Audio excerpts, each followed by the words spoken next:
अस्सलाम वालेकुम क्लास। आज हम अपना नया चैप्टर शुरू करने जा रहे हैं जो कि है एसक्यूएल स्ट्रक्चर क्यूरी लैंग्वेज। ये क्यूरी लैंग्वेज आप यूज़ करेंगे डेटाबेस से डाटा रिट्रीव करने के लिए। किस तरह डाटा को हमने इससे रिट्रीव करना है, इन क्यूरीज़ को हमने किस तरह चलाना है। ठीक है। क्यूरी का वैसे वर्डली मीनिंग होता है सवाल। क्यूरी का मतलब होता है कोई क्वेश्चन, ठीक है, कोई सवाल।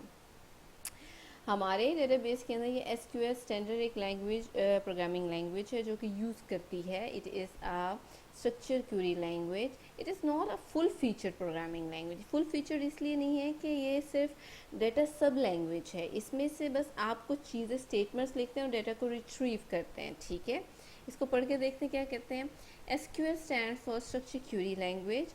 SQL is not a fully featured programming language। fully featured वो होती है जिसके अंदर सारे फीचर्स आ रहे हैं, फ्रंट एंड भी आ रहा है, बैक एंड भी आ रहा है, ठीक है, मेन्यूज आ रहे हैं, बटन्स आ रहे हैं। It is simply a data सब लैंग्वेज। डाटा की सब लैंग्वेज है। इसका मतलब ये है कि it only has language statements for database definition and processing. Like इसमें आप क्यूरिंग कि आप कोई सवाल कर सकते हैं और अपडेटिंग कोई चीज़ आप अपडेट कर सकते हैं। ठीक है, लैंग्वेज की स्टेटमेंट है वो जो डाटा डेफिनेशन और प्रोसेसिंग को शो करती हैं। डाटा डेफिनेशन के अंदर जो कमांड्स आती हैं वो DDL कहलाती है, डाटा डेफिनेशन लैंग्वेज। और जो क्यूरी है, data query and data updating commands कहलाती हैं डाटा मैनिपुलेशन लैंग्वेज। मैनिपुलेशन का यही मतलब होता है ना, हमने अपने डाटा को अपडेट करना है, उसमें तब्दीली करनी। डेफिनेशन के अंदर हम होता है हमने डाटा को डिफ़ाइन करना है, किस तरह की हम टाइप्स ले रहे हैं, क्या क्या यूज़ कर रहे हैं, ठीक है, स्कीमा डिफ़ाइन कर रहे हैं, ये सारी चीज़ें इसमें आ जाती हैं।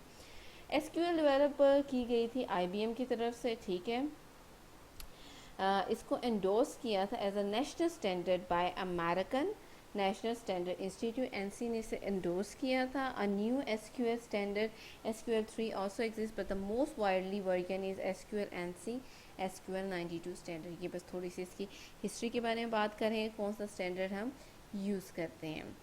SQL काम करता था डेटाबेस प्रोग्राम्स के साथ। आप जिसके साथ प्रोग्राम के साथ काम करेंगे दैट इज़ MS एक्सेस। ठीक है, इसके अलावा जब आप नेक्स्ट लेवल पे जाएंगे तो आप नेक्स्ट लाइक अगली क्लासों में मास्टर्स कर रहे हैं तब आप इस तरह की और भी डेटाबेस प्रोग्राम्स को यूज़ कर सकते हैं, like DB2, Informix, Oracle, Sybase, MS SQL server. Mostly मैंने जो यूज़ किया है that is MS access and MS SQL server. ठीक है, अच्छा इसके फीचर्स का देखते हैं कि SQL के फीचर्स कैसे होते हैं। ईजी है, जैसे हमारी C लैंग्वेज नहीं थी easy to understand English like words. ठीक है, इसी तरह ये भी इंग्लिश लाइक लैंग्वेज है। यहाँ पे भी इंग्लिश लाइक वर्ड्स यूज़ होंगे, लाइक सेलेक्ट की स्टेटमेंट है, इंसर्ट की स्टेटमेंट है, डिलीट की स्टेटमेंट है, एटसेट्रा। ये नॉन प्रोसीजर लैंग्वेज है। The user specify what to do not how to do. यहाँ पे नॉन प्रोसीजर हमने पढ़ा था, प्रोसीजर लैंग्वेज में बताना पड़ता है how to do. Non procedural में बस आपने ये बताना होता है व्हाट टू डू, करना क्या है, करना कैसा है, that is not our headache. ठीक है, SQL doesn't require to specify the access method to data। SQL को ज़रूरत नहीं है कि access method को स्पेसिफाई करेंगे किस तरह डाटा को एक्सेस करना है, किस तरीके से करना है। It is not case sensitive, ये केस सेंसिटिव नहीं है। पर हम कोशिश करते होते हैं जो स्टेटमेंट्स लिखते हैं ना, लाइक ये आपने ऊपर वर्ड्स देखे होंगे, ये वाले बात कर रही हैं सेलेक्ट का, इंसर्ट का या डिलीट का, ये आप देख रहे हैं ये कैपिटल में लिखे हो तो हम कोशिश करते हैं कि इसे कैपिटल में ही लिखें, but it is not a case sensitive. आप स्मॉल भी लिख देते हैं, नो इशू एट ऑल। ठीक है, SQL processes sets of records rather than a single record at a time. The most common form of set of record is table। ये processing किसके ऊपर करता है, टेबल के ऊपर करता है। ये नहीं कि रिकॉर्ड के ऊपर नहीं करता, आप सिंगल रिकॉर्ड के ऊपर भी कर सकते हैं, लेकिन ये टेबल के ऊपर करता है। SQL can be used by a range of user like DBA, database administrator use करता है, application programmer यूज़ करता है, management personals और बहुत other kinds of and users use करते हैं। ठीक है, SQL provide command for a variety of task include. किस किस किस्म की हम कमांड्स यहाँ दे सकते हैं। क्यूरिंग डाटा, डाटा को क्यूरी करना, के सवाल करना कौन सा डाटा चाहिए, इंसर्ट करना, डाटा को अपडेट करना, डिलीट करना, कोई भी रो टेबल के अंदर, क्रिएट करने की भी आप कमांड लिखेंगे, मॉडिफाई करने की, डिलीट करने की, controlling access to database and database objects, आप कंट्रोल करने का भी देखेंगे किस तरह के डेटाबेस और डेटाबेस के ऑब्जेक्ट्स को आप कंट्रोल करेंगे। गारंटिंग डेटाबेस कंसिस्टेंसी और डेटाबेस की कंसिस्टेंसी की गारंटी भी देगा ये। ठीक है, अच्छा example relation use in examples.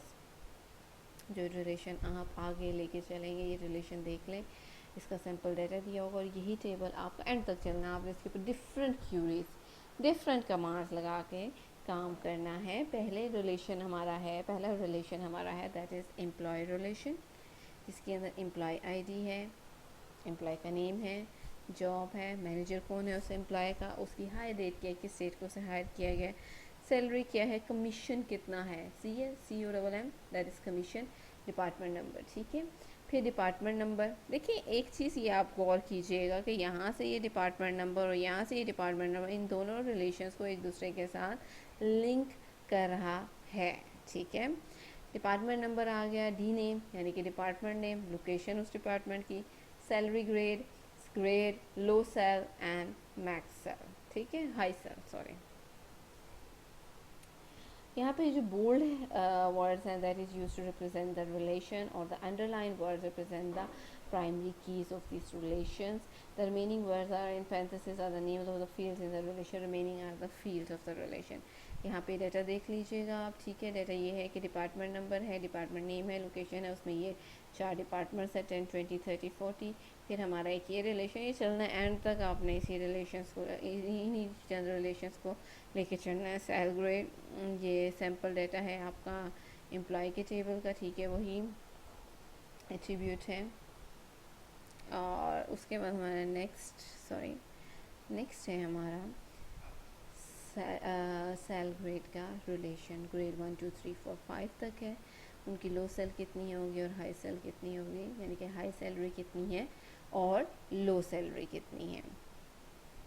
आज के लिए जस्ट इंट्रोडक्शन इज़ इनफ, ये टेबल भी देख लीजिएगा। उसके बाद इसी टेबल को या इसी रिलेशन को हम यूज़ करते हुए अपने सामने रख के हम डिफरेंट कमांड्स लगाएंगे और बड़ा मज़े से बड़े आराम से हमारा रिजल्ट निकला करेगा। It would be a very much interesting for you guys. बहुत आसान है ये लैंग्वेज, चैप्टर भी बहुत ईजी है, थोड़ा सा बस समझने आप लग जाए इन चीज़ों को तो आपको बहुत आसानी होगी, ठीक है। इनफ फॉर टुडे, अल्लाह हाफिज़।